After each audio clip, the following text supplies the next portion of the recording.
তো হে ভক্তমণ্ডল এবং ভক্তিমতী মায়েরা, আমি এখানে কীর্তন করতে এসেছি। আমার একটা ছোট্ট ভাই আছে, তাকে আমি সঙ্গে করে নিয়ে এসেছি। তবে সে কথা বলতে পারে না, হাঁটতে পারে না, তবু তাকে আমি নিয়ে এসেছি। আমি যেখানেই যাই আমি তাকে সঙ্গে করে নিয়ে যাই। আমি আপনাদেরকে দেখাবো।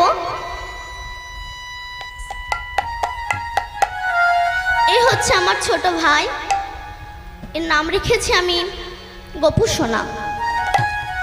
তো আপনারা আশীর্বাদ করবেন যেন আমি আমার এই ভাইয়ের কথাই সারা জীবন বলতে পারি। তো আমি আমার ভাইয়ের চরণে প্রণাম জানাচ্ছি। আপনারা হয়তো ভাববেন যে যদি ভাই হবে তবে কেন প্রণাম করবে? ও সম্পর্কে আমার ভাই হয়, কিন্তু ও ভক্তি জগতে সবার গুরু।